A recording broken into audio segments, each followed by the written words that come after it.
हरे कृष्णा। तो आज भगवद गीता में हम चैप्टर नंबर 3 में से श्लोक का नंबर 9 पे चर्चा करेंगे।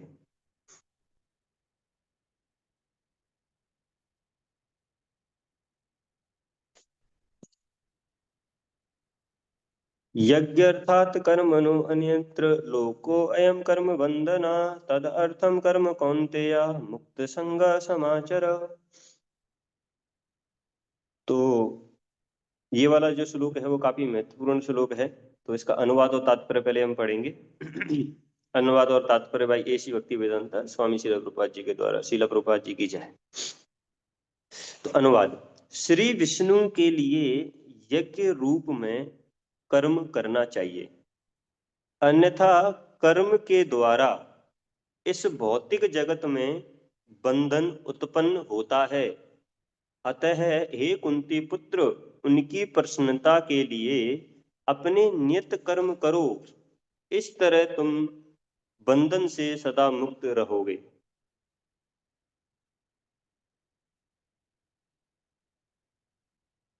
तात्पर्य।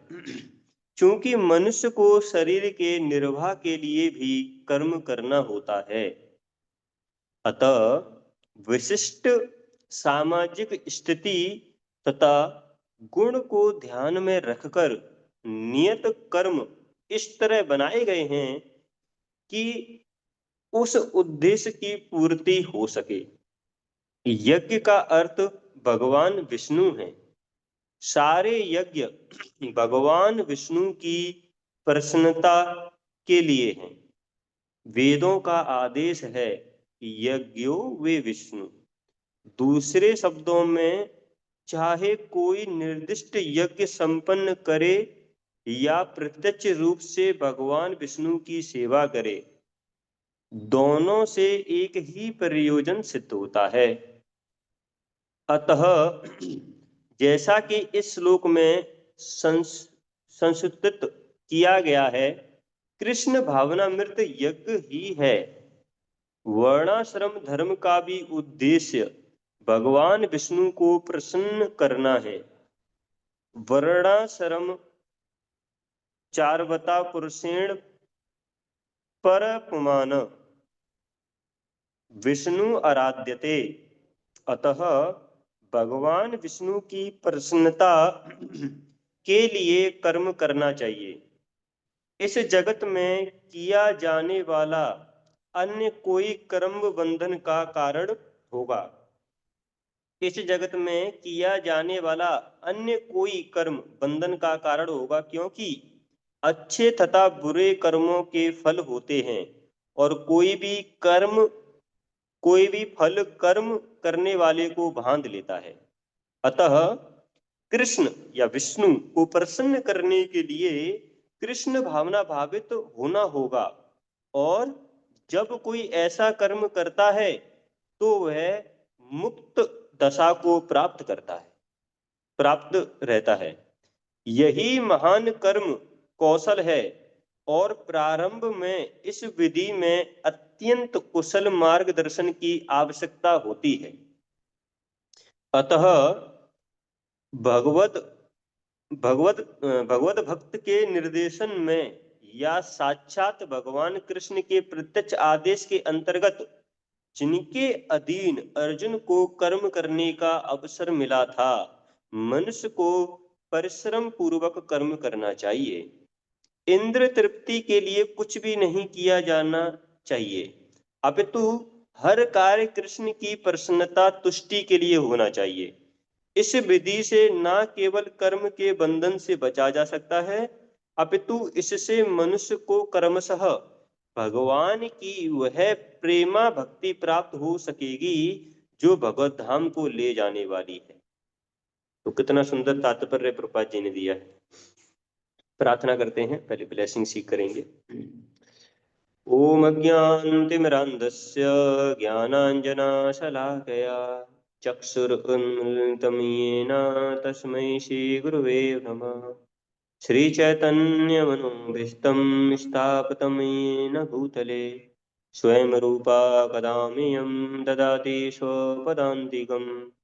वन्देऽहं श्रीगुरु श्रीयुतापदकमलं श्रीगुरून् वैष्णवं च श्रीरूपं साग्रजातं सहगणा रघुनाथान्वितं तं सजीवं साद्वैतं सावधूतं परिजनासहितं कृष्णचैतन्यदेवं श्रीराधा कृष्णपादान् सहगणा ललिता श्रीविशाखान्वितांश्च नमो ॐ विष्णुपदाय कृष्णपृष्ठाय भूतले श्रीमते भक्तिवेदान्त स्वामिनीति नामिने नमस्ते सारस्वते देवे श्रीगौरवाणी प्रचारिणे निर्विशेषशून्यवादी पाश्चात्यदेशतारिणे नमो महावदन्याय कृष्णप्रेमप्रदायते कृष्णाय कृष्णचैतन्यनामने गौरतुसे नमः। हे कृष्णा करुणा सिन्धु दीनबन्धो जगत्पते गोपेशा गोपिकान्त श्रीराधाकान्त नमस्ते तप्त कांचन गौरांगी श्रीराधे वृंदावनेश्वरी वृषभानुसुते देवी प्रणमामि हरिप्रिय वाञ्छाकल्पतरुभ्यश्च कृपाः सिन्धुवेव च पतितानां पावनेभ्यो वैष्णवेभ्यो नमो नमः। जय श्री कृष्ण चैतन्य प्रभु नित्यानंद श्री अद्वैत गदाधर श्रीवासादि गौरभक्तवृंद हरे कृष्णा कृष्णा कृष्णा हरे हरे हरे राम राम राम हरे हरे।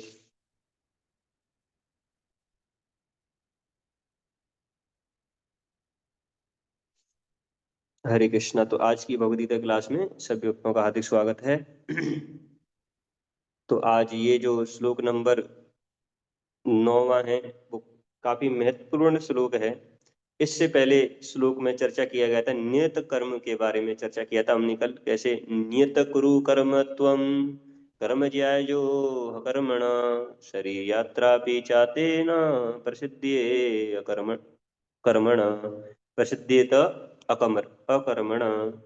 तो कल हमने देखा था नियत कुरु कर्म त्वम के भगवान बोल रहे थे अर्जुन को तुम नियत कर्म करो अर्जुन। तो जो कि अर्जुन को थोड़ा कन्फ्यूजन था 3.1 में जो उन्होंने बोला कि हे भगवान आप मेरे को घोर कर्म में क्यों लगाना चाहते हो, ऐसा युद्ध क्यों करवाना चाहते हो जहाँ पे इतना सारा खून खराबा होगा, तो उसमें मत लगाइए भगवान मेरे को। तो भगवान उनको थोड़ा क्लेरिफाई करते हैं कि तुम घोर कर्म आप नहीं कर रहे हैं, वो तो दुर्योधन कर रहा है, क्योंकि दुर्योधन अपनी सेटिस्फेक्शन के लिए युद्ध लड़ने वाला है, अपनी संतुष्टि के लिए।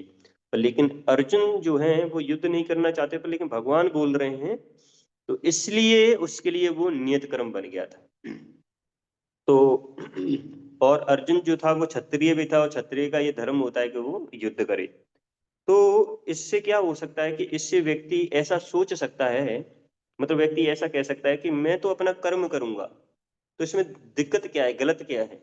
मतलब वो ऐसा, जैसे हमने देखा होगा कि कभी कभी हम जाते हैं ट्रेवल करते हैं तो वाहनों के पीछे लिखा रहता है ना कर्म ही पूजा है, उसमें ऐसा लिखा रहता है ना।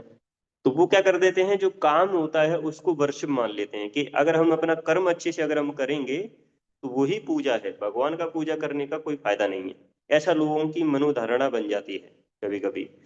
उनका कहना होता है कि अगर हम अपने कर्म पे ध्यान रखेंगे, मतलब अपने कार्य पे ध्यान रखें, है ना, अच्छी आदतें हम में अगर हों तो बस वही जो है असली जीवन है, भगवान को पूजने का जरूरत नहीं है। पर लेकिन भगवान जो हैं जैसे ही 8वां श्लोक बोले तो उनको पता था, है ना, कुछ लोग जो हैं केवल नियत कर्म को ही क्या मान लेंगे, फिर वो वर्षिप मान लेंगे। तो नेक्स्ट श्लोक का उसके जस्ट बाद ही बोल दिया भगवान ने।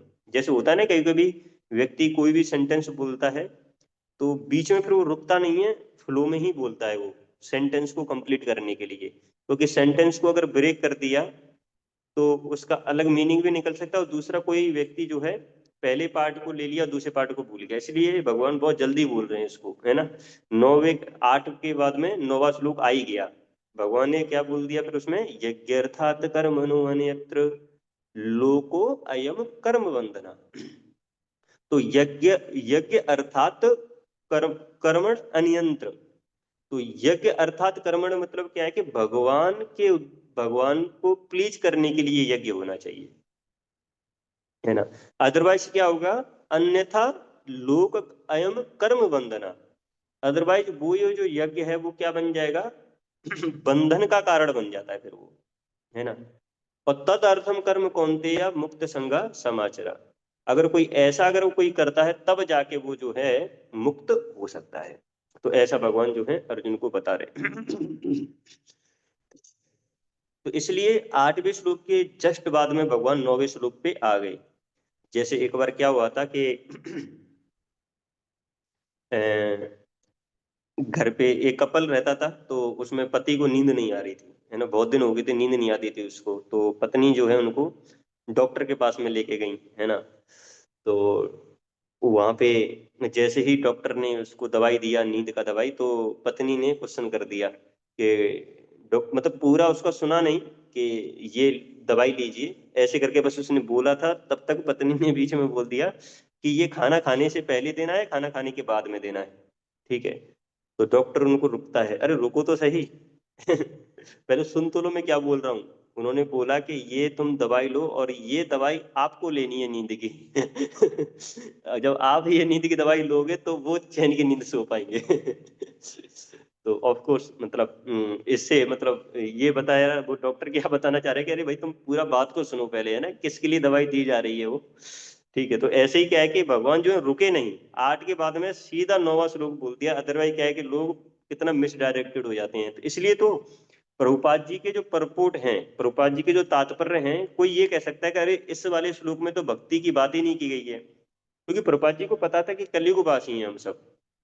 तो अगर प्रभुपाद जी ने वो एसेंस नहीं डाला हर एक श्लोक में, तो ऐसा हो सकता है कि हम डाइवर्ट हो जाएं। तो प्रभुपाद जी जो है कभी भी कोई श्लोक के बारे में बता रहे हैं तो उसमें भक्ति योग जोड़ देते हैं, कैसे हम जो है हमको हर एक में भक्ति योग का ही प्रैक्टिस करना चाहिए। देखो भगवत गीता का जो सार है वो तो भक्ति योग है ही, पर लेकिन क्या है कि कहीं कहीं श्लोक में क्या है कि अगर मान लीजिए इनडायरेक्टली अगर उसके बारे में नहीं भी बोला जा रहा है, तब भी प्रभुपाद जी ने प्रपोट में अपने समझाया है कैसे हमको भक्ति योग का प्रैक्टिस करना चाहिए। क्योंकि प्रभुपाद जी को पता है कि भाई कलयुग वासी हैं, इनके पास में ज्यादा समय है नहीं, है ना, ज्यादा समय निकल नहीं पाता है। देखा होगा आपने, लोग जो है पूरा जॉब वगैरह में लगे रहते हैं सुबह से शाम तक, है ना। कोई जो है खेल कूद में लगा रहता है, तो किसके पास में समय है, नो टाइम। बाहर वाले लोग बोलते हैं नो टाइम, कोई समय नहीं है हमारे पास में शास्त्रों के लिए। तो प्रभुपाद जी को ये पता था, इसलिए प्रभुपाद जी ने बोला कि अगर मान लो कभी कभी उन्होंने अगर मेरी किताब को खोला और एक दो पन्ने भी अगर पढ़ा, तो कम से कम उनको इस भगवद गीता का निचोड़ पता पड़ जाए, उनको इसका पूरा का पूरा सार पता पड़ जाए। तो इसलिए प्रभुपाद जी ने हर एक में जो है भक्ति योग के बारे में बताया, चैंटिंग ऑफ हरे कृष्ण महामंत्र के बारे में बताया है। तो ये है इसका मीनिंग। अब देखिए इसमें बोला गया है यज्ञ अर्थात कर्मण अन्यत्र। तो ये जो यज्ञ, यज्ञ मतलब क्या होता है, एक सेक्रीफाइस होता है ना। जैसे एक फायर सेक्रीफाइस होता है, यज्ञ मतलब क्या है कि वो सेक्रीफाइस, है ना। तो ये सेक्रीफाइस का क्या मीनिंग है, क्योंकि यज्ञ जो है वो हमेशा भगवान के लिए किया जाता है ना, ईश्वर के लिए, है ना। क्योंकि भगवान ही जो है वो क्या है, वही भोक्ता है, वही पुरुष है यज्ञ के, है ना, उन्हीं के सेटिस्फेक्शन के लिए किया जाता है ये यज्ञ। आजकल हमने देखा होगा कि कैसे लोग जो है पता नहीं किस किस के लिए यज्ञ करते हैं, है ना। अब जैसे अभी कुछ सालों पहले की बात है, कैसे ये क्रिकेटर्स जो थे वो काफी फेमस थे इंडिया के, है ना, जैसे सचिन तेंदुलकर हो गया, महेंद्र सिंह धोनी हो गया, ऐसे करके मतलब हमारे टाइम पे इतने फेमस थे। तो एक बार सुनने में आया था कि बिहार में एक मंदिर बना दिया गया उनका। उस मंदिर में सचिन तेंदुलकर इन सबका डीटी रखा गया था, बताइए। है ना, उनकी मूर्ति की पूजा होने लगी थी। तो ऐसे ही क्या है कि कभी कभी लोग जो हैं ये यज्ञ जो करते हैं वो पता नहीं किस किस पर्पज के लिए करते हैं, कभी बिजनेस के लिए करेंगे, कभी इसके करेंगे, पता नहीं मतलब क्यों करते हैं, पर लेकिन यज्ञ तो भगवान के सेटिस्फेक्शन के लिए किया जाता है हमेशा। दूसरा चीज, एक तो हो गया फायर सेक्रीफाइस, एक यज्ञ एक और होता है, वो यज्ञ क्या है, मतलब यज्ञ तो उसी को बोलते हैं जो भगवान के सेटिस्फेक्शन के लिए किया जाए, यज्ञ मतलब सेक्रीफाइस। तो ये सेक्रीफाइस जैसे भवन जो होता है ना, वो जो भवन वगैरह होता है उसमें आहुति वगैरह डालते हैं, एक तो वो हो गया, है ना, हवन वगैरह किया जाता है पूरा का पूरा। तो वो हवन जैसे हमने अभी किया था, पार्क में हुआ था उस दिन, हवन वगैरह किया था, फायर सेक्रीफाइस, मतलब उसमें आहुति वगैरह डाली जाती थी। और एक यज्ञ का क्या मतलब है, सेक्रीफाइस। अब सेक्रीफाइस कुछ भी हो सकता है, सेक और अगर सेक्रीफाइस का अगर मीनिंग अगर हम जानने की कोशिश करें, सेक्रीफाइस मतलब होता है कि हम कुछ वैल्यूएबल चीज को गिव अप करें, मतलब कुछ कोई कीमती जो चीज है उसको छोड़ें और कोई उससे अधिक कीमती चीज को ग्रहण करें। समझ में आया सेक्रीफाइस का मीनिंग? मतलब giving up something valuable to get something more valuable, है ना।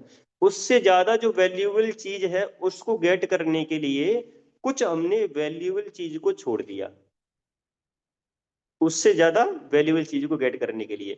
तो अच्छा, हमने क्या क्या ऐसा सेक्रीफाइस कर दिया? तो मतलब कोई ऐसा सोचेगा ना, क्या सेक्रीफाइस फिर हमने किया? जैसे अभी जो है हम क्लास कर रहे हैं, मॉर्निंग वाला क्लास, तो इसमें भी हमने क्या किया है, थोड़ा तो सेक्रीफाइस किया है ना, थोड़ा तो यज्ञ किया हमने। देखो, है ना, सुबह का क्लास अटेंड करने से हमने यज्ञ कर लिया। कितना अच्छा है ना। क्योंकि इसमें हमने क्या सेक्रीफाइस किया, थोड़ा हम टाइम अपना सेक्रीफाइस कर रहे हैं, क्योंकि आजकल संसार में जो है टाइम ही तो पैसा है ना। अगर किसी व्यक्ति के पास में कुछ समय वगैरह रहता है, टाइम है, तो टाइम रहेगा तो वो पैसा वगैरह कमाने जाएगा। तो व्यक्ति के लिए टाइम ही क्या है, पैसा। तो उसने क्या किया, टाइम का सेक्रीफाइस मतलब मनी का भी सेक्रीफाइस कर दिया उसने, है ना। तो उसने ये सेक्रीफाइस कर दिया, सुबह वाला जो समय है उसने सेक्रीफाइस किया क्लास के लिए, है ना। मान लीजिए किसी को सुबह सुबह जो है किसी को योगा वगैरह करने जाना है ना, इसी वाले समय पे। तो अभी क्या है कि उसको उसको ये पता है कि भाई 7:30 बजे तो क्लास होती है, या उससे पहले मंगल आरती होती है, उससे पहले चैंटिंग होती है, ठीक है। तो वो क्या करेगा, उस वाले समय को फिर सेक्रीफाइस करेगा, फिर बाद में कभी योगा वगैरह करेगा फिर वो। तो उसने क्या किया, अपनी योगा को सेक्रीफाइस कर दिया, है ना, भगवान के लिए। है ना। कोई कोई हो सकता है किसी खाने की इच्छा हो सकती है उस समय पे, है ना। मान लीजिए उसने रूटीन बनाया कि मैं सुबह ही खाया करूंगा, है ना, इस समय पे। पर लेकिन अभी क्लास अटेंड कर रहा है या वो चैंटिंग कर रहा है, तो कैसे खाएगा, है ना। तो उसने उसको सेक्रीफाइस कर दिया। कोई कोई ऐसा हो सकता है कि कोई सोना चाहे, ठंडी है, कोई सोना चाहे, है ना। कोई सोना चाहे 9 बजे तक, 10 बजे तक रजाई में हम पड़े रहेंगे। तो उसने क्या किया, अब क्लास अटेंड कर रहा है, मंगल आरती कर रहा है, चैंटिंग कर रहा है, तो उसने क्या किया, उस सोने को सेक्रीफाइस कर दिया। तो हम देखेंगे जो हमारे जो ये कार्य हैं, तो हमारे जो ये कार्य हैं, अगर हम भगवान के लिए अगर इनको कर रहे हैं तो हम हमेशा ही यज्ञ कर रहे हैं, है ना। तो इसमें जैसे बोला गया ना, यज्ञर्थात कर्मणो अनियंत्र।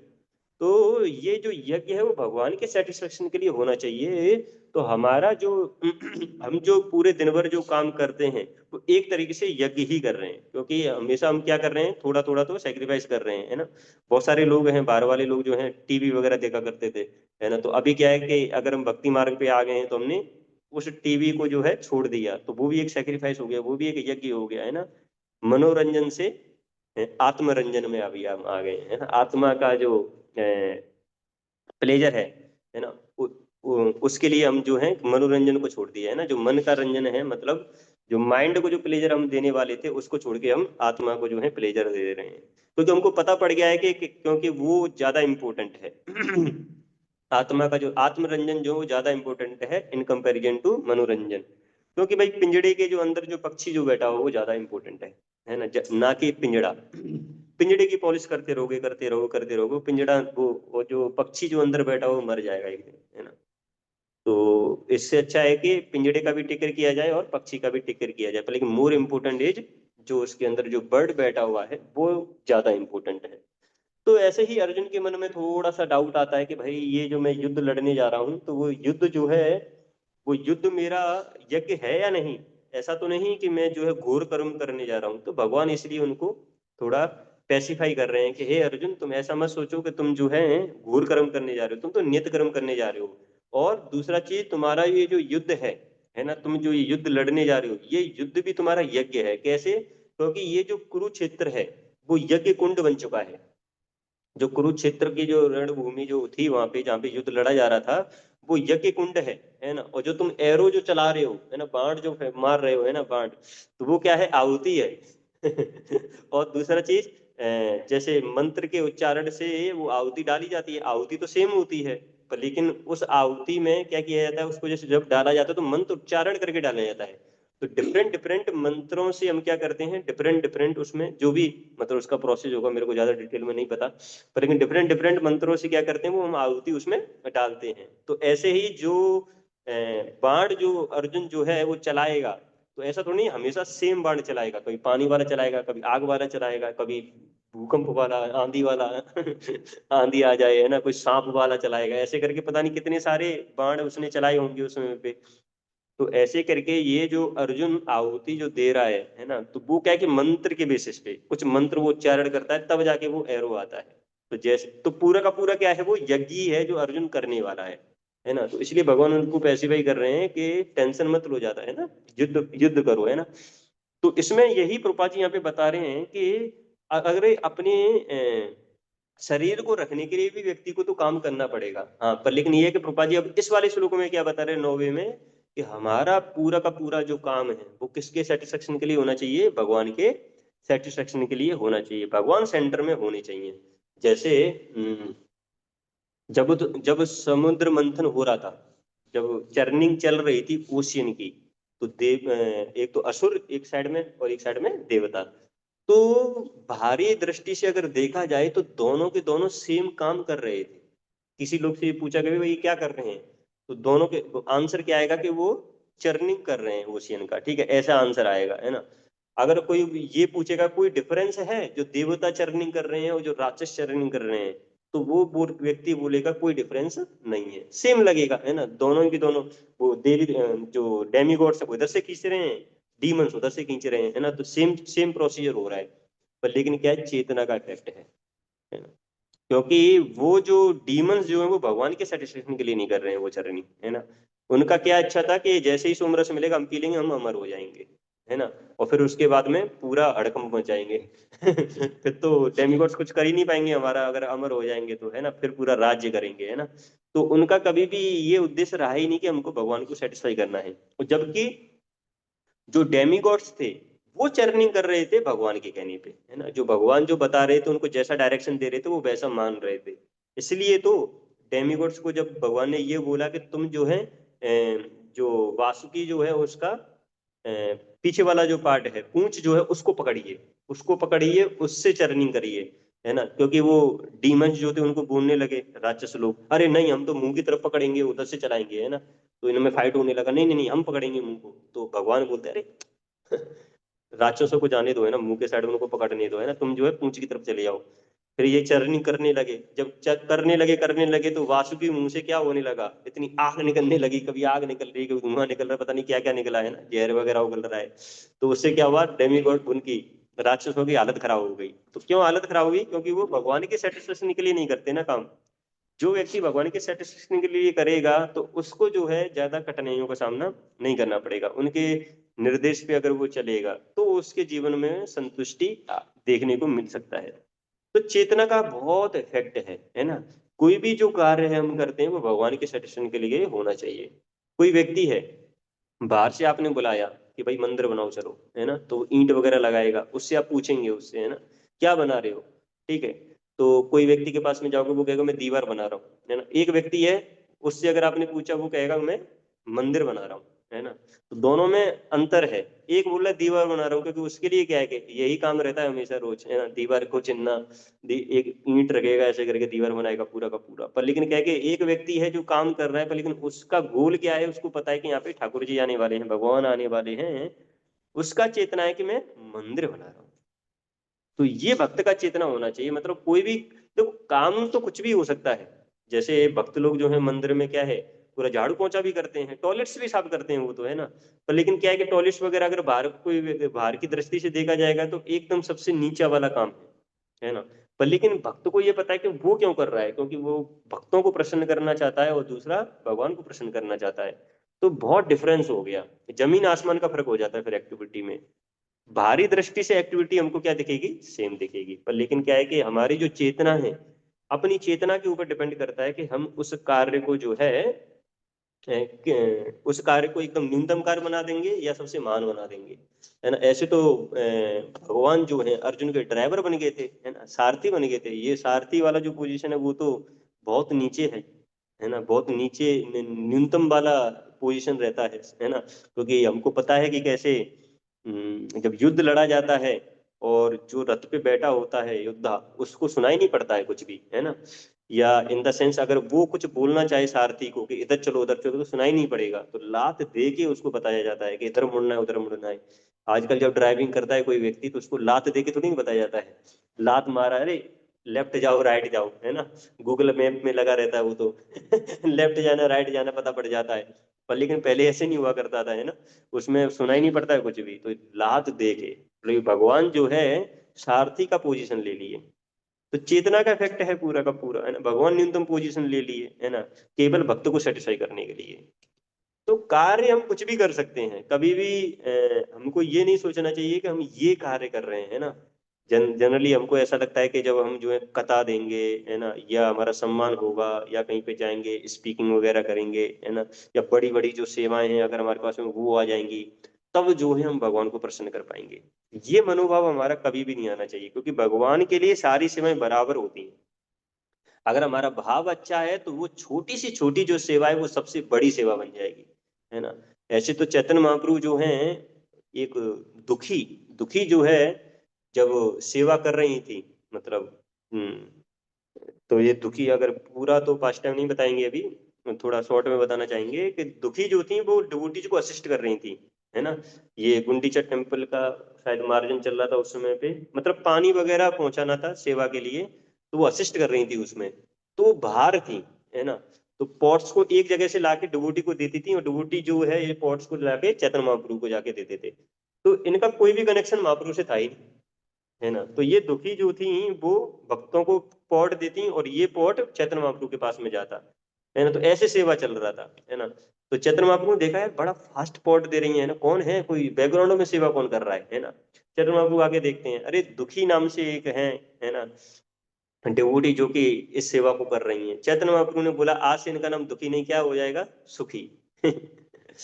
तो बैकग्राउंड में सेवा कर रही थी, ऐसे देखो किचन वाले जो डिवोटी हैं वो बैकग्राउंड में सेवा करते रहते हैं, है ना। तो इवन जैसे परम पूज्य राधानंद स्वामी महाराज जब यात्रा उनका होता है, तो महाराज जो है जो बड़ी बड़ी सेवा करते हैं उनको ज्यादा अप्रिशिएट नहीं करते हैं, है ना। ठीक है। तो वो ज्यादातर जाएंगे किचन में, जो डिवोटी जो माता जी चपाती वगैरह बनाती हैं, है ना, क्योंकि 10,000 भक्तों के लिए चपाती बनाना, है ना, 40,000 चपाती का राउंड बनता था उसमें पे, वो माता जी ही रोल करती थी, वही बनाती हैं, है ना। तो महाराज जाके उनको अप्रिशिएट करते थे पूरा का पूरा, है ना, क्योंकि स्पिरिचुअल लाइफ में जो है लो से लो एक्टिविटी भी कोई कर रहा है, पर लेकिन उसका चेतना अगर ये है कि मैं भगवान की प्रसन्नता के लिए कर रहा हूँ, तो वो जो कार्य है वो सबसे उच्चतम कार्य बन जाता है ना। पर लेकिन जिसका मनोभाव ये है कि मेरे को बड़ी बड़ी सेवा करना है, जब ये बड़ा कर दूंगा तभी कुछ होगा टेंजिबल, है ना, तो ये अच्छा चेतना नहीं है। अरे बड़ा का मतलब ये है कि अगर हमारे पास में वो टैलेंट है और हमको ऐसा बोला जा रहा है ना, तो हमको वो करना चाहिए, हमारे पास में वो टैलेंट है तो यूज करना चाहिए। ऐसा भी नहीं कि टैलेंट है बड़ा बड़ा, है ना, मान लीजिए किसी का स्पीकिंग वाला अच्छा पार्ट है ना, या बहुत सारी चीजें हैं टैलेंट्स वगैरह में जो आती हैं, अच्छी इंग्लिश वगैरह बोल लेता है, वो कहे नहीं नहीं नहीं मैं तो कहीं नहीं जाऊंगा, ऐसे करेगा, उसको बोला जाए भाई जब प्रचार करो यार वो कह नहीं नहीं मेरे को नहीं करना ये सब कुछ, तो वो भी गलत है ना। तो टैलेंट भगवान ने जो दिया उसको यूज करना चाहिए भगवान की सेवा में, ऐसे करके। ऐसे तो प्रभुपाद जी जो हैं, इसलिए तो भक्ति सिद्धांत सरस्वती ठाकुर जी ने क्या बोला था उनको, जाइए वेस्ट में जाके प्रचार करिए। तो हमारे पास में जो भी टैलेंट्स वगैरह हैं उनको हमेशा भगवान की सेवा में लगाना चाहिए, भगवान की प्रसन्नता के लिए, भगवान के सेटिस्फेक्शन के लिए। कोई भी कार्य करने जाए, कोई भी, जैसे स्पिरिचुअल लाइफ में या मेटेरियल वर्ल्ड में भी अगर हम कोई भी ड्यूटी करने जाते हैं, हमेशा क्वेश्चन मार्क ये होना चाहिए कि हाँ ये जो कार्य मैं करने जा रहा हूँ क्या ये मैं गुरु को प्रसन्न करेगा कि नहीं करेगा, क्या ये मेरा जो कार्य है वो शीला प्रभुपाद जी को प्रसन्न करेगा या नहीं करेगा, या ये जो मेरा कार्य है भगवान को प्रसन्नता देगा या नहीं देगा। हर एक एक्टिविटी, कोई भी एक्टिविटी हम करने जाते हैं, सुबह जगे, ठीक है, बाथरूम जाएं, है ना, उसके बाद में चैंटिंग करें, मंगल आरती करें जो भी है, खैर ऑफ कोर्स ये तो डायरेक्ट प्रोसेस है जो भगवान को हम कर रहे हैं तो वो तो हमेशा ही प्लीज करेंगी। पर लेकिन डे टाइम पे कोई भी अगर एक्टिविटी हम करने जा रहे हैं, थोड़ा ये क्वेश्चन मार्क हमेशा जरूर आना चाहिए, उससे हमारी चेतना पे काफी इफेक्ट आ जाएगा। कोई भक्त है किसी ने सेवा वगैरह दिया, हम उसको बर्डन की जैसे ले लें, अरे ये क्या सेवा मेरे को मिल गया, है ना, क्या ये मेरे को ही बोलता रहता है सेवा के लिए, ऐसा करके। अरे थोड़ा उसको उस वे में सोचिए कि अगर मेरे पास में समय है तो उस सेवा को मैं अगर कर दूंगा, है ना, तो क्या वो उस भक्त को प्रसन्न कर देगा, उस भक्त को अगर प्रसन्न कर देगा तो वो प्रभुपाद जी के लिए भी प्रसन्नता जरूर देगा, है ना। या अगर वो जो सेवा है अगर कुछ ना कुछ तो उसका बेनिफिट होगा ही हरे कृष्णा मूवमेंट में, है ना, तो जरूर वो प्रभुपाद जी को प्रसन्न करेगा। पर लेकिन हमेशा अगर हम नो का भाव रखें, no no no no no, तो फिर वो मर्सी भी रुक जाएगी भगवान की। तो भाव ये होना चाहिए कि हमेशा सेवा करने का, सेवा करने का भाव अगर रहेगा तो हम देखेंगे कि बहुत जल्दी हम एडवांस कर जाएंगे, क्योंकि सेवा का भाव रहेगा तो भगवान प्रसन्न रहेंगे, और भगवान प्रसन्न रहेंगे तब जाके जो है हम प्रगति करेंगे। क्योंकि प्रभुपाद जी जो बता रहे हैं, भगवान की प्रसन्नता अगर नहीं रखा तो इस संसार में आप देखो, व्यक्ति काम तो कर ही रहा है संसार में, हर एक व्यक्ति काम कर रहा है, प्राइम मिनिस्टर भी काम कर रहा है, चीफ मिनिस्टर भी काम कर रहा है ना, डीएम भी काम कर रहा है, एडीएम भी काम कर रहा है, एसडीएम भी काम कर रहा है, सबके सब आईपीएस आईएएस जो भी इतनी सारी पोस्ट है, सबके सब लगे हुए हैं, है ना, सब सेवा कर रहे हैं, क्योंकि लिविंग एंटिटी का धर्म ही सेवा करना है। क्या करेगा वो बैठा बैठा, है ना, उसका धर्म ही है सेवा करना, है ना। तो सबको सेवा तो करना है, पर लेकिन हमको सेवा किसके लिए करना है, भगवान के सेटिस्फेक्शन के लिए। अगर हमने भगवान को केंद्र में नहीं रखा तो हम देखेंगे कि हमको हमेशा ही एक फ्रस्ट्रेशन मिलने वाली है। अगर भगवान को केंद्र में नहीं रखा, है ना, लोग जो है पता नहीं कितना सेवा करते हैं लेकिन फिर भी फ्रस्ट्रेट हो जाते हैं। आप डॉक्टरों को देख लीजिए, कितना सुबह से शाम लगे रहते हैं वो डॉक्टर वगैरह, है ना, सेवा करते रहेंगे, सेवा करते रहेंगे, और आखिरकार में फिर अंत में जाके फिर भी उनको सेटिस्फेक्शन नहीं मिलता है, क्योंकि लोग तो खुद फिर भी सुना देते हैं ना थोड़ा थोड़ा तो कहते हैं अरे डॉक्टर तुम ये देख लो वो देख लो, ये मेरे बच्चे को बचाओ, ये है वो है। उनके पास में समय भी नहीं है, कभी कभी तो उनको 20 घंटे जॉब करनी पड़ती है, 22 घंटे जॉब करनी पड़ती है। तो डॉक्टरों का बहुत हालत खराब हो जाता है। कोरोना वाले समय पे वो ना चाहते हुए भी उनको सेवा करना पड़ेगा, है ना, क्योंकि अगर किसी को वही कोरोना वगैरह हो गया तो कोई तो ट्रीट करेगा ना उसको, तो डॉक्टर ना चाहते हुए भी उनको सेवा करना था, है ना। तो इस संसार में सेवा तो सभी को करना है, पर लेकिन क्या है कि अगर वो भगवान के लिए नहीं है तो फ्रस्ट्रेशन हो जाएगा, है ना। जैसे अभी बांग्लादेश में हुआ था कि कैसे जो इंडिया वाले वहां पे थे हिंदुस्तानी, तो उनके ऊपर अत्याचार किया जा रहा था, तो क्या बोल रहे थे, इंडिया में जनरली देखा रहता है कैसे हम सबने बांग्लादेश का कितना हेल्प किया था, वही बांग्लादेश जो अब हिंदुओं को मार रहा है। तो यही है, आप किसी का भी हेल्प कर लीजिए संसार में, पर लेकिन क्या है कि अंत में जाके क्या हो जाता है वो आपको रिटर्न में ऐसा कुछ दे सकता है, ये एक्सपेक्टेशन, मतलब ये एक्सपेक्टेशन रखना कि हमने सादा की वो भी सादा करेगा, ऐसा नहीं है। कि संसार में आप किसी का सेवा करेंगे तो वो जरूरी नहीं है कि आपको रिटर्न में वो सेवा ही करेगा, है ना। हमेशा हमको फ्रस्ट्रेशन ही मिल जाता है। जैसे पेरेंट्स हैं, है ना, तो अपने चाइल्ड का इतना टेक केयर करते हैं, और करना भी चाहिए, वो उनका ड्यूटी भी है ना, चाइल्ड का टेक केयर करना। लेकिन बच्चा जब बड़ा हो जाता है तो देखिए रेसिप्रोकेशन में क्या मिलता है। जैसे कलयुग का एक लक्षण है, तो कलयुग को देख के क्या हुआ था कि 100 लीटर का अगर कोई बकेट है बहुत बड़ा, या टैंक है 100 लीटर का, 100 लीटर का टैंक है तो उससे 4 बाल्टी भरेगी, तो 4 बाल्टी में कितना कितना पानी आ जाएगा। 100 लीटर का अगर टैंक खाली किया जाए 4 बाल्टियों में, तो कितना कितना पानी आएगा, 25-25 लीटर पानी आ जाएगा 4 बकेट्स में, है ना। पर लेकिन अब ये 4 बकेट्स जो पानी 25-25 लीटर आया, दोबारा इसको अगर डाला जाए उसी टैंक में तो भर जाना चाहिए, पर लेकिन वो भरा ही नहीं, वो टैंक भरा ही नहीं है ना। अगर कॉमन सेंस मैथ लगाओगे अगर मैथ लगाया जाए तो वो 4 बाल्टियों से दोबारा वो टैंक भर जाना चाहिए, पर लेकिन वो भरा ही नहीं। तो ये कलयुग का लक्षण है।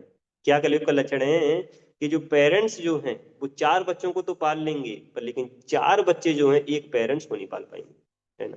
तो पेरेंट्स ने इतना सेवा किया बच्चों का, पर लेकिन क्या वो ग्रेटफुलनेस रहता है बच्चों को, है ना। बाद में आजकल देखिए कितना वृद्ध आश्रम खोले जा रहे हैं ना। अभी अभी हम गए थे लैंड वगैरह देखने, तो वहां पे भी एक वृद्धाश्रम वहां पे भी खुल रहा था नया, है ना। एक बॉम्बे वगैरह में देखिए, मतलब बड़ी बड़ी जो सिटी हैं उसमें कितने सारे वृद्ध आश्रम जो है खोले जा रहे हैं आजकल, है ना। क्योंकि बच्चे टेक केयर ही नहीं कर रहे हैं पेरेंट्स वगैरह का, उन्होंने इतना सेवा किया। तो इस संसार में क्या है कि किसी का भी आप सेवा कर लीजिए, ऐसा नहीं कि भाई सेवा नहीं करना है, पर लेकिन हमको कनेक्ट करना है भगवान से। भगवान को सेंटर में रख देंगे तो वो बच्चे भी सेवा करेंगे आपका, है ना। पर लेकिन भगवान को सेंटर में अगर नहीं रखा तो फिर ऐसा ही देखा जाता है। इसलिए तो आप देखिए ज्यादातर फॉरेन कंट्री में क्या होता है, इंडिया में तो फिर भी एक कल्चर है ना, क्योंकि भगवान को सेंटर में रखते हैं। ऑफ कोर्स अब हम जो है वेस्टर्न कल्चर को लेके आ रहे हैं तो इसलिए सारी दिक्कतें चालू हो गई। और नहीं तो वेस्टर्न कल्चर में देखिए, है ना, वेस्ट में जाके आप देखेंगे तो बच्चे पेरेंट्स को छोड़ देते हैं, इसलिए फिर जो है वो बुढ़ापे में वृद्धाश्रम में चले जाते हैं, है ना? कोई टेक केयर ही नहीं करता है, ऐसे ही रोड पे फेंक देंगे। तो ऐसे ही क्या है कि इस संसार में जो है कोई व्यक्ति जो है फुली सेटिस्फाई नहीं रह सकता है। भगवान को केंद्र में रखेगा तो उसको सेटिस्फेक्शन रह सकता है। इस संसार की कितनी भी सारी चीजें भी उसके पास में आ जाए तब भी सेटिस्फाई नहीं रहेगा। हिरण्यकशिपु जो था उसके पास में क्या नहीं था, संसार की सारी चीजें थी। अरे वो तो टेम्परेचर को भी कंट्रोल कर लिया करता था। अभी देखो सर्दी पड़ रही है 6 डिग्री 7 डिग्री, कोहरा है ना, ऐसे करके पड़ जाता है। हिरण्यकशिपु का क्या था, वो बाहर निकला, उसने बोला कि 24 डिग्री सेल्सियस टेम्परेचर होना चाहिए, तो आंख ऐसी करेगा, ठीक है, सूरज अपनी रोशनी को कम कर लेगा। अगर मान लो गर्मी ज्यादा है तो, ठंड ज्यादा है तो अपने आप ही टेम्परेचर बढ़ जाएगा, गर्मी आ जाएगी, है ना। तो इतना उसका कंट्रोल था, बताइए। जो उसको टेम्परेचर चाहिए वो टेम्परेचर लगा के रखता था वो, है ना। अभी तो ये टेम्परेचर हम रूम में रख पाएंगे ना। एसी वगैरह लगाना पड़ेगा, लाइट आ जाए तो एसी चलेगी, कार वगैरह में जाओगे तो एसी चलेगी, पर लेकिन बाहर निकलोगे तो झेलना पड़ेगा ना पूरा का पूरा सर्दी। देखिए कितने सारे कपड़े वगैरह पहन रखे हैं। हिरण्यकशिपु की जरूरत नहीं पड़ती थी जैकेट वगैरह पहनने की, हीटर वगैरह लगाने की। ठीक है, तो ये सारी चीजें उसको जरूरत नहीं पड़ता था, इतना कंट्रोल था। इतना सारा चीज होने के बावजूद भी फ्रस्ट्रेशन। क्यों फ्रस्ट्रेशन? क्योंकि उसका खुद का बेटा उसको फॉलो नहीं कर रहा था। उसका खुद का बेटा भगवान की भक्ति कर रहा था, इसलिए फ्रस्ट्रेशन हो गया, है ना। तो सब कुछ होने के बावजूद भी उसकी जिंदगी में वो फ्रस्ट्रेशन था। तो इसलिए इन सारी चीजों से हमको ये समझ में आना चाहिए कि हमारा पूरा का पूरा जो लाइफ है, अगर भगवान को अगर डेडिकेटेड रहेगा, फुली डिवोटेड अगर हम रहेंगे, to the degree we are devoted to the lord, to that degree we will get satisfaction, है ना। सारे जो हम कार्य करते हैं उसमें भगवान की संतुष्टि रखनी चाहिए, है ना। तो फिर हमको संतुष्टि मिलेगी। पर लेकिन अगर हम खुद की संतुष्टि में लगे रहेंगे, इंद्रिय तृप्ति में अगर लगे रहेंगे, तो हम देखेंगे कि हमको बहुत ज्यादा डिससेटिस्फेक्शन होगा। और आप देख भी सकते हैं, बहुत प्रैक्टिकली हमने इसको देखा है कि अगर स्पिरिचुअल लाइफ में अगर हम प्रैक्टिस कर रहे हैं, अगर हमने अपने आप को केंद्र में रखा हुआ है ना, कि मेरे को इससे सुख कैसे मिलेगा, इस कार्य को करके मेरे को सुख कैसे मिलेगा, है ना। ये गुलाब जामुन मैं खा लूंगा तो सुख मिलेगा, है ना। ये स्वीट राइस जो है मैं खा लूंगा तो सुख मिलेगा। यहाँ पे स्वीट राइस बना था कल। तो अगर कोई मान लीजिए किचन में गया और स्वीट राइस रखा हुआ है, और 4 भक्त बचे हुए हैं, है ना, और पर लेकिन 2 या 3 का ही स्वीट राइस बचा हुआ है, आप गए, ठीक है। तो अब क्या है कि आप उस स्वीट राइस मान लीजिए आपने गए वहां पे ले लिया, आपको पता भी है कि भक्त बचे हुए हैं, पर लेकिन आपने खा लिया वो, है ना। और दूसरा कोई भक्त गया और वो जो स्वीट राइस है वो वहां पे था, और उसको पता पड़ा कि 4 भक्त अभी बाकी हैं, उसने छोड़ दिया कि चलो दूसरे को मिल जाएगा। किसको सेटिस्फेक्शन ज्यादा आएगा? दूसरे वाले को ज्यादा आएगा। उसको एक हमें संतुष्टि रहेगी लंबे समय तक कि चलो ठीक है, दूसरे भक्त को खाने को मिला, बस उससे वो सेटिस्फाई रहेगा। और जो पहला भक्त है वो खाते समय तो थोड़ा बहुत वो रहेगा, उसको प्लेजर मिलेगा, लेकिन उसके बाद में उसको थोड़ा लगेगा, अगर वो रियली प्रैक्टिस कर रहा है व्यक्ति की। अरे यार, मतलब मेरी वजह से जो है दूसरे को नहीं मिला, या मतलब थोड़ा अगर मैं छोड़ देता तो उस वक्त को मिल जाता, है ना। तो ठीक है, मतलब कम से कम इतना होना चाहिए कि आधा ले लिया जाए, आधा दूसरे को दे दिया जाए। दो रसगुल्ले आए, एक तो वे खुद ही खा गए, एक है कि बांट दो भाई, एक खुद खा लो एक दूसरे को दे दो, ठीक है। तो ऐसे करके क्या है कि अगर हमारा ये जो गोल है, अगर यही रहेगा कि हमको दूसरों का सेवा करना है, तो जीवन में हमेशा संतुष्टि रहेगी। पर लेकिन हमेशा अगर हमारा यही मोटिव है मेरे को कैसे सुख मिलेगा इस वाली एक्टिविटी से, तो हम देखेंगे कि हम हमको हमेशा संतुष्टि नहीं मिलने वाली है। हाँ, ऑफ कोर्स ये सारी चीजें थोड़े रेगुलेटेड रहना चाहिए, नहीं तो पता पड़ा कि फ्रस्ट्रेशन हो गया दूसरों के लिए अगर सेवा करते करते करते, क्योंकि अगर ज्यादा हम प्यूरिफाई नहीं है तो दिक्कत हो जाएगा। ठीक है, तो अभी दोबारा हम इस श्लोक पे आते हैं। तो अभी दोबारा क्या मतलब इस श्लोक में यही बात की जा रही है कि भगवान के सेटिस्फेक्शन के लिए ये हमेशा हमको कर्म करना चाहिए। दूसरा प्रभुपाद जी क्या बोल रहे हैं यहाँ पे, अगर हम कर्म भगवान के सेटिस्फेक्शन के लिए नहीं करेंगे ना, तो क्या हो जाएगा, अन्यथा कर्म के द्वारा इस भौतिक जगत में बंधन उत्पन्न होता है। मतलब वो जो कार्य है, वो कार्य जो हमको मुक्त कर सकता है वही हमको बांध देगा, अगर हमने वो कार्य भगवान की सेवा के लिए नहीं किया। बस हमको क्या करना है, भगवान को अगर ऐड कर देंगे, हमको कोई चीज छोड़नी नहीं है, केवल जोड़ना है भगवान को, अगर वो हमने कर दिया तो सेम एक्टिविटी हमको लिबरेट कर देगी। जैसे फॉर एग्जाम्पल जैसे मिल्क है, तो मिल्क अगर किसी ने बहुत ज्यादा पी लिया तो उसको क्या हो जाएगा, इनडाइजेशन हो जाएगा, ठीक है, बहुत ज्यादा दस्त हो जाएंगे, उसको लूज मोशन हो जाएगा। पर लेकिन उसकी मेडिसिन क्या है, वही मिल्क है, पर लेकिन दूसरी फॉर्म में कर्ड। कर्ड कहाँ से आया, मिल्क से आया, ठीक है। तो वही जो है वो उसका क्या है, मेडिसिन बन जाएगा। तो कर्म जो है वो बंधन का भी कारण बन सकता है, और वो कर्म जो है हमारी मुक्ति का भी कारण बन सकता है। पर लेकिन बस डिपेंड हमारे ऊपर करता है कि अगर उस कर्म में अगर हमने भगवान को अगर ऐड कर लिया है, तो वो क्या है कि हमको मुक्त कर देगा, नहीं तो वो मुक्त नहीं कर पाएगा। जैसे वो चाबी होती है ना, चाबी, ताले की जो चाबी होती है वो ताले को खोलती भी है और लॉक भी करती है वो, ठीक है। तो वो क्या है कि ताले की जो चाबी होती है वो खोल भी सकती है उस ताले को और लॉक भी कर सकती है। ऐसे ही जो कर्म है वो हमको बांध भी सकता है और मुक्त भी कर सकता है। जैसे अभी ये रूम है, इसमें 3-4 दरवाजे हैं, तो इस दरवाजे से मैं अंदर भी आया और मैं इससे बाहर भी जाऊंगा। सेम दरवाजा है, उससे अंदर भी आ सकता हूँ और बाहर भी जा सकता हूँ। तो ऐसे करके क्या है कि जैसे फायर होती है, तो फायर जो है, जो आग है, तो आग जो है खाना पका रही है। किस चीज के लिए पका रही है वो आग? खाना। क्योंकि वो खाना पकाएगी, उसको हम खाएंगे तो हमारी बॉडी मेंटेन रहेगी। वही सेम आग हमारी बॉडी को जलाती है।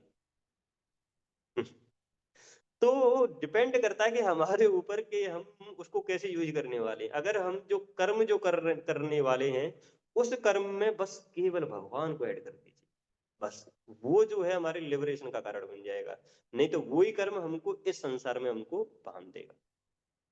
तो ये है। तो देखा कि हमने कैसे भगवान जो है अर्जुन को बोले नियत कर्म करो अर्जुन, फाइट करो, पर लेकिन वो फाइट जो है आप मेरे सेटिस्फेक्शन के लिए करिए। तो ऐसा है, आई थिंक। हाँ, ज्यादा से। हरे कृष्णा। अगर किसी का कोई क्वेश्चन वगैरह है, किसी को पूछना है तो पूछ।